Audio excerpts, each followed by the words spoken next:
குரவை கூத்துக்கும் வெறியாட்டுக்கும் பின்னர் வந்திருந்த விருந்தினருக்கு பெருந்தர விருந்து நடைபெற்றது.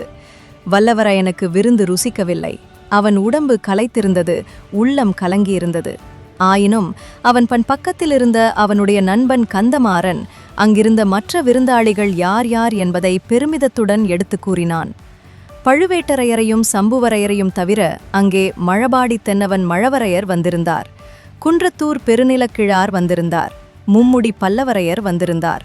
தான்தொங்கி கலிங்கராயர், வணங்காமுடி முனையரையர், தேவசேனாதிபதி பூவரையர், அஞ்சாத சிங்கமுத்தரையர், இரட்டைக்குடை ராஜாளியார், கொல்லிமலை பெருநில வேளார் முதலியோரை இன்னின்னார் என்று கந்தமாறன் தன் நண்பனுடைய காதோடு சொல்லி பிறர் அறியாதபடி சுட்டிக்காட்டி தெரியப்படுத்தினான்.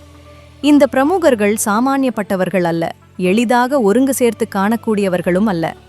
அநேகமாக ஒவ்வொருவரும் குறுநில மன்னர்கள் அல்லது குறுநில மன்னருக்குரிய மரியாதையை தங்கள் வீரச் செயல்களினால் அடைந்தவர்கள். ராஜா அல்லது அரசர் என்பது மருவி அக்காலத்தில் அரையர் என்று வழங்கி வந்தது. சிற்றரசர்களுக்கும் சிற்றரசர்களுக்கு சமமான சிறப்பு வாய்ந்தவர்களுக்கும் அரையர் என்ற பட்டப்பெயர் சேர்த்து வழங்கப்பட்டது. அவரவர்களுடைய ஊரை மட்டும் கூறி அரையர் என்று சேர்த்துச் சொல்லும் மரபும் இருந்தது. அந்த நாளில் சிற்றரசர்கள் என்றால் பிறப்பினால் மட்டும் அரசர் பட்டம் பெற்று அரண்மனை சுகபோகங்களில் திளைத்து வாழ்ந்திருப்பவர்கள் அல்ல. போர்க்களத்தில் முன்னணியில் நின்று போரிடச் சித்தமாயுள்ள வீராதி வீரர்கள் தாம் தங்கள் அரசுரிமையை நீடித்து காப்பாற்றிக் கொள்ள முடியும். எனவே ஒவ்வொருவரும் பற்பல போர்க்களங்களில் போரிட்டு புகழுடன் காயங்களையும் அடைந்தவர்களாகவே இருப்பார்கள். இன்று அத்தனை பேரும் பழையாறை சுந்தர சோழ சக்கரவர்த்தியின் ஆட்சி கடங்கி தத்தம் எல்லைக்குள் அதிகாரம் செலுத்தி வந்தார்கள். சிலர் சோழ பேரரசில் பெருந்தரத்து அரசாங்க அதிகாரிகளாகவும் பதவி வகித்து வந்தார்கள். இவ்வளவு முக்கியமான சோழ சாம்ராஜ்ய பிரமுகர்கள் எல்லாரையும் ஓரிடத்தில் பார்த்தது பற்றி வல்லவரையன் நியாயமாக உவகை கொண்டிருக்க வேண்டும். ஆயினும் அவனுடைய உள்ளத்தில் உவகை ஏற்படவில்லை. இவ்வளவு பேரும் எதற்காக இங்கே கூடியிருக்கிறார்கள் என்ற எண்ணம் அவனுக்கு அடிக்கடி தோன்றியது. ஏதேதோ தெளிவு இல்லாத ஐயங்கள் அவன் உள்ளத்தில் தோன்றி அலைத்தன. மனத்தில் இத்தகைய குழப்பத்துடனேயே வல்லவரையன் தனக்கென்று கந்தமாறன் சுத்தப்படுத்தி கொடுத்திருந்த தனி இடத்தில் படுக்கச் சென்றான். விருந்தினர் பலர் வந்திருந்தபடியால் வல்லவரையனுக்கு அம்மாபெரும் மாளிகையின் மேல் மாடத்தில் ஒரு மூலையிலிருந்த திறந்த மண்டபமே படுப்பதற்கு கிடைத்தது. நீ மிகவும் களைத்திருக்கிறாய், ஆகையினால் நிம்மதியாக படுத்து தூங்கு. மற்ற விருந்தாளிகளை கவனித்துவிட்டு நான் உன் பக்கமே வந்து படுத்துக் கொள்கிறேன் என்று கந்தமாறன் சொல்லிவிட்டு போனான். படுத்தவுடனே வந்தியத்தேவனுடைய கண்களை சுழற்றி கொண்டு வந்தது. மிக விரைவில் நித்திராதேவி அவனை ஆட்கொண்டாள். ஆனாலும் என்ன பயன்? மனம் என்பது ஒன்று இருக்கிறதே, அதை நித்திராதேவியினால் கூட கட்டுக்குள் வைக்க முடிவதில்லை. உடல் அசைவற்று கிடந்தாலும் கண்கள் மூடியிருந்தாலும் மனத்தின் ஆழத்தில் பதிந்து கிடக்கும் எண்ணங்கள் கனவாக பரிணமிக்கின்றன. பொருளில்லாத, அறிவுக்கு பொருத்தமில்லாத பற்பல நிகழ்ச்சிகளும் அனுபவங்களும் அந்த கனவு லோகத்தில் ஏற்படுகின்றன. எங்கேயோ வெகு தூரத்திலிருந்து ஒரு நரி ஊளையிடும் சப்தம் கேட்டது. ஒரு நரி 10 நரியாகி 100 நரியாகி ஏகமாக ஊளையிட்டன. ஊளையிட்டு கொண்டே வந்தியத்தேவனை நெருங்கி நெருங்கி நெருங்கி வந்தன. காரிருளில் அந்த நரிகளின் கண்கள் சிறிய சிறிய நெருப்புத் தணல்களைப் போல் ஜொலித்துக் கொண்டு அவனை அணுகி வந்தன. மறுபக்கம் திரும்பி ஓடி தப்பிக்கலாம் என்று வந்தியத்தேவன் பார்த்தான். அவன் பார்த்த மறுதிசையில் 10, 100, 1000 நாய்கள் ஒரே மந்தையாக குறைத்து கொண்டு பாய்ந்து ஓடி வந்தன. அந்த வேட்டை நாய்களின் கண்கள் அனல் பொறிகளைப் போல் ஜொலித்தன. நரிகளுக்கும் வேட்டை நாய்களுக்கும் நடுவில் அகப்பட்டு கொண்டால் தன்னுடைய கதி என்னவாகும் என்று எண்ணி வந்தியத்தேவன் நடுநடுங்கினான். நல்ல வேளை, எதிரே ஒரு கோயில் தெரிந்தது.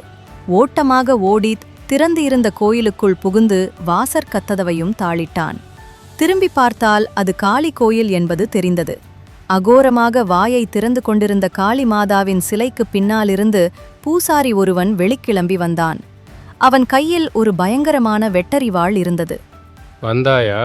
வா என்று சொல்லிக்கொண்டு பூசாரி அருகில் நெருங்கி நெருங்கி நெருங்கி வந்தான். நீ பிறந்த அரச குலத்தின் வரலாறு என்ன? எத்தனை ஆண்டுகளாக உன் குலத்தினர் அரசு புரிகின்றனர்? உண்மையைச் சொல். வானர் குலத்து வல்லவரையர் 300 ஆண்டுகள் அரசு புரிந்தவர். என் தந்தையின் காலத்தில் வைதும்பராயர்களால் அரசை இழந்தோம். அப்படியானால் நீ தகுந்த பலி அல்ல, ஓடிப்போ. திடீரென்று காளிமாதாவின் இடத்தில் கண்ணபெருமாள் காட்சியளித்தான். கண்ணன் சந்நிதியில் 2 பெண்கள் கையில் பூமாலையுடன் ஆண்டாள் பாசுரம் பாடிக்கொண்டு வந்து நடனமாடினார்கள். இதை வல்லவரையன் பார்த்து பரவசமடைந்திருக்கையில் அவனுக்கு பின்புறத்தில் கண்டோம் கண்டோம் கண்டோம் கண்ணுக்கினியென கண்டோம் என்ற பாடலை கேட்டு திரும்பி பார்த்தான். பாடியவன் ஆழ்வார்க்கடியான் நம்பிதான். இல்லை, ஆழ்வார்க்கடியானுடைய தலை பாடியது. அந்த தலை மட்டும் பலிபீடத்தில் வைக்கப்பட்டிருந்தது. இந்த காட்சியை பார்க்க சகிக்காமல் வல்லவரையன் திரும்பினான். தூணில் முட்டிக்கொண்டான். கனவு கலைந்தது. கண்கள் திறந்தன. ஆனால் கனவையும் நனவையும் ஒன்றாய் பிணைத்த ஒரு காட்சியை அவன் காண நேர்ந்தது.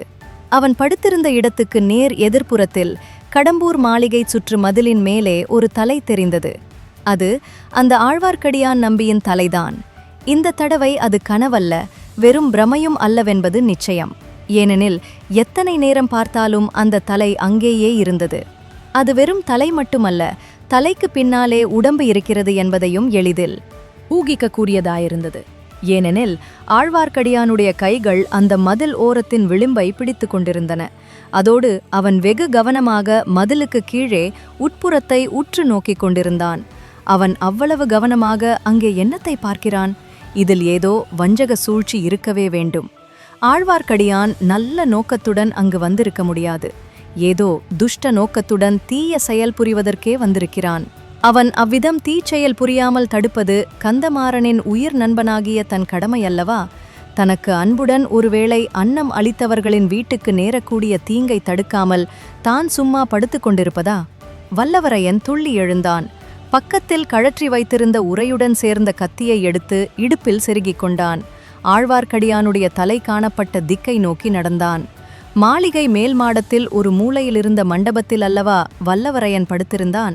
அங்கிருந்து புறப்பட்டு மதில் சுவரை நோக்கி நடந்தபோது மேல் மாடத்தை அலங்கரித்த மண்டபச் சிகரங்கள், மேடைகள், விமான ஸ்தூபிகள், தூண்கள் ஆகியவற்றை கடந்தும் தாண்டியும் சுற்றி வளைத்தும் நடக்க வேண்டியதாயிருந்தது. சற்று தூரம் அவ்விதம் நடந்த பிறகு திடீரென்று எங்கிருந்தோ பேச்சுக்குரல் வந்ததை கேட்டு வல்லவரையன் தயங்கி நின்றான். அங்கிருந்த ஒரு தூணை பிடித்துக்கொண்டு தூணின் மறைவில் நின்றபடி எட்டி பார்த்தான். கீழே குறுகலான முற்றம் ஒன்றில் 3 பக்கமும் நெடுஞ்சுவர்கள் சூழ்ந்திருந்த இடத்தில் 10-12 பேர் உட்கார்ந்திருந்தார்கள். பாதி மதியின் வெளிச்சத்தை நெடுஞ்சுவர்கள் மறைத்தன. ஆனால் ஒரு சுவரில் பதித்திருந்த இரும்பு அகல் விளக்கில் எரிந்த தீபம் கொஞ்சம் வெளிச்சம் தந்தது. அங்கிருந்தவர்கள் அத்தனை பேரும் அன்று இரவு விருந்தின் போது அவன் பார்த்த பிரமுகர்கள்தான். சிற்றரசர்களும் சோழ சாம்ராஜ்ய அதிகாரிகளும் தான். அவர்கள் ஏதோ மிக முக்கியமான விஷயத்தை பற்றி கலந்தாலோசிக்கவே நள்ளிரவு நேரத்தில் அங்கே கூடியிருக்க வேண்டும். அவர்கள் என்ன செய்கிறார்கள், என்ன பேசுகிறார்கள் என்பதைத்தான் ஆழ்வார்க்கடியான் மதில் சுவர் மீதிலிருந்து அவ்வளவு கூர்மையாக கவனித்துக் கொண்டு வருகிறான். ஆழ்வார்க்கடியான் மிக பொல்லாத கெட்டிக்காரன் என்பதில் ஐயமில்லை. அவன் இருக்குமிடத்திலிருந்து கீழே கூடி பேசுகிறவர்களை ஒருவாறு பார்க்க முடியும். அவர்களுடைய பேச்சை நன்றாய் கேட்க முடியும். ஆனால் கீழேயுள்ளவர்கள் ஆழ்வார்க்கடியானை பார்க்க முடியாது. அந்த இடத்தில் மாளிகை சுவர்களும் மதில் சுவர்களும் அவ்வாறு அமைந்திருந்தன. அத்தகைய இடத்தை ஆழ்வார்க்கடியான் எப்படியோ கண்டுபிடித்து கொண்டு வந்திருக்கிறான். கெட்டிக்காரன்தான், சந்தேகமுமில்லை. ஆனால் அவனுடைய கெட்டிக்காரத்தனமெல்லாம் இந்த வானர்குலத்து வந்தியத்தேவனிடம் பலிக்காது. அந்த வேஷதாரி வைஷ்ணவனை கைப்பிடியாக பிடித்து கொண்டு வந்து, ஆனால் அப்படி அவனை பிடிப்பதாயிருந்தால் கீழே கூடியுள்ளவர்களுடைய கவனத்தை கவராமல் அவன் உள்ள மதில் சுவரை அணுக முடியாது. அப்படி அவர்கள் பார்க்கும்படித்தான் நடந்து போவதில் ஏதேனும் அபாயம் இருக்கலாம். இன்றைக்கு நாள் பார்த்து இவன் இங்கே வந்திருக்க வேண்டியதில்லை என்று சம்புவரையர் கூறியது அவன் நினைவுக்கு வந்தது. இவர்கள் எல்லோரும் ஏதோ முக்கிய காரியமாக கலந்தாலோசிப்பதற்காக இங்கே வந்திருக்கிறார்கள். யோசனையை பற்றி பிறர் அறிந்து கொள்வதில் அவர்களுக்கு விருப்பமில்லை என்பது தெளிவாக புரிந்தது. அப்படி இருக்கும்போது தன்னை திடீரென்று அவர்கள் பார்த்தால் தன் பேரில் சந்தேகப்பட்டு விடலாம் அல்லவா? ஆழ்வார்க்கடியானை பற்றி அவர்களுக்கு தான் சொல்வதற்குள் அவன் மதில் சுவரிலிருந்து வெளிப்புறம் குதித்து ஓடிவிடுவான். ஆகையால் தன் பேரில் சந்தேகம் ஏற்படுவதுதான் மிச்சமாகும். படுத்திருந்தவன் இங்கு எதற்காக வந்தாய் என்றால் என்ன விடை சொல்லுவது? கந்தமாறனின் நிலைமையை சங்கடத்துக்கு உள்ளாக்குவதாகவே முடியும். ஆகா, அதோ கந்தமாறன் இந்த கூட்டத்தின் ஒரு பக்கத்தில் உட்கார்ந்திருக்கிறான். அவனும் இந்த கூட்டத்தாரின் ஆலோசனையில் கலந்து கொண்டிருக்கிறான் போலும். காலையில் கந்தமாறனை கேட்டால் எல்லாம் தெரிந்து விடுகிறது. அச்சமயம் அக்கூட்டத்தாருக்கு பக்கத்தில் வைக்கப்பட்டிருந்த மூடு பல்லக்கு வந்தியத்தேவனுடைய கவனத்தை கவர்ந்தது.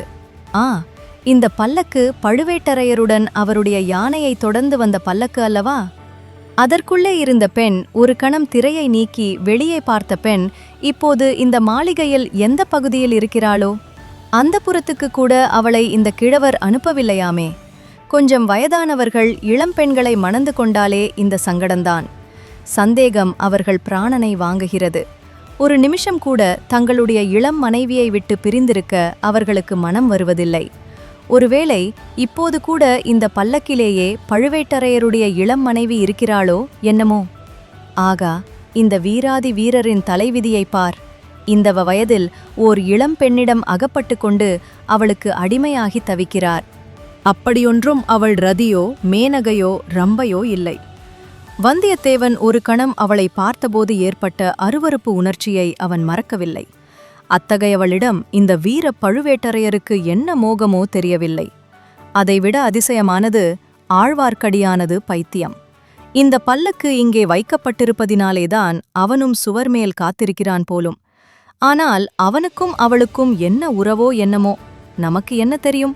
அவள் ஒருவேளை அவனுடைய சகோதரியாயிருக்கலாம், அல்லது காதலியாகவும் இருக்கலாம். பழுவேட்டரையர் பலவந்தமாக அவளை கவர்ந்து கொண்டு போயிருக்கலாம். அவர் அப்படி செய்யக்கூடியவர்தான். அதனால் அவளை பார்த்து பேச ஒரு சந்தர்ப்பத்தை ஆழ்வார்க்கடியான் எதிர்பார்த்து இப்படியெல்லாம் அலைகிறான் போலும். இதை பற்றி நமக்கு என்ன வந்தது? பேசாமல் போய் படுத்து தூங்கலாம். இப்படி அந்த இளைஞன் முடிவு செய்த சமயத்தில் கீழே நடந்த பேச்சில் தன்னுடைய பெயர் அடிபடுவதை கேட்டான். உடனே சற்று கூர்ந்து கவனிக்கத் தொடங்கினான். உம்முடைய குமாரனுடைய சிநேகிதன் என்று ஒரு பிள்ளை வந்திருந்தானே, அவன் எங்கே படுத்திருக்கிறான்? நம்முடைய பேச்சு எதுவும் அவனுடைய காதில் விழுந்துவிடக்கூடாது. அவன் வடதிசை மாதண்ட நாயகரின் கீழ் பணி செய்யும் ஆள் என்பது நினைவிருக்க வேண்டும். நம்முடைய திட்டம் உறுதிப்பட்டு நிறைவேறும் காலம் வருவதற்குள் வேறு யாருக்கும் இதை பற்றி தெரியக்கூடாது. அந்த பிள்ளைக்கு ஏதாவது கொஞ்சம் தகவல் தெரிந்துவிட்டது என்ற சந்தேகம் இருந்தால் கூட அவனை இந்த கோட்டையிலிருந்து வெளியே அனுப்பக்கூடாது. ஒரே அடியாக அவனை வேலை தீர்த்து விடுவது உசிதமாயிருக்கும். இதை கேட்ட வந்தியத்தேவனுக்கு எப்படி இருந்திருக்கும் என்று நேயர்களே ஊகித்துக் கொள்ளலாம். ஆனாலும் அந்த இடத்தை விட்டு அவன் நகரவில்லை. அவர்களுடைய பேச்சை முழுதும் கேட்டே விடுவது என்று உறுதி செய்து கொண்டான். வடதிசை மாதண்ட நாயகர் யார்? சுந்தர சோழ சக்கரவர்த்தியின் மூத்த குமாரர். அடுத்தபடி சோழ சிம்மாசனம் ஏற வேண்டிய பட்டத்து இளவரசர். அவரிடம் தான் வேலை பார்ப்பதில் இவர்களுக்கு என்ன ஆட்சேபம்? அவருக்கு தெரியக்கூடாத விஷயம் இவர்கள் என்ன பேசப் போகிறார்கள்? அச்சமயம் கந்தமாறன் தன் சிநேகிதனுக்கு பரிந்து பேசியது வல்லவரையனின் காதில் விழுந்தது. மேல் மாடத்து மூலை மண்டபத்தில் வந்தியத்தேவன் படுத்து நிம்மதியாக தூங்கிக் கொண்டிருக்கிறான். இந்த கூட்டத்தின் பேச்சு அவன் காதில் விழப்போவதில்லை. தனக்கு சம்பந்தமில்லாத காரியத்தில் அவன் தலையிடுகிறவனும் அல்ல. அப்படியே அவன் ஏதாவது தெரிந்து கொண்டாலும் அதனால் உங்கள் யோசனைக்கு பாதகம் ஒன்றும் நேராது. அதற்கு நான் பொறுப்பு. உனக்கு அவனிடம் அவ்வளவு நம்பிக்கை இருப்பது குறித்து எனக்கும் மகிழ்ச்சிதான். ஆனால் எங்களில் யாருக்கும் அவனை முன்பின் தெரியாது. ஆகையினால்தான் எச்சரிக்கை செய்தேன். நாம் இப்போது பேசப் போகிறதோ ஒரு பெரிய சாம்ராஜ்யத்தின் உரிமை பற்றிய விஷயம். அஜாக்கிரதை காரணமாக ஒரு வார்த்தை வெளியில் போனாலும் அதனால் பயங்கரமான விபரீதங்கள் ஏற்படலாம். இது உங்கள் எல்லாருக்குமே நினைவிருக்க வேண்டும். நண்பர்களே, நெக்ஸ்ட் எபிசோட்க்கு ரெடியா? சப்ஸ்கிரைப் பண்ணி பெல் ஆன் பண்ணுங்க. லைக் பண்ணுங்க, ஷேர் பண்ணுங்க, கமெண்ட்ல உங்கள் கருத்து சொல்லுங்க. மறக்காம சப்ஸ்கிரைப் பண்ணிடுங்க.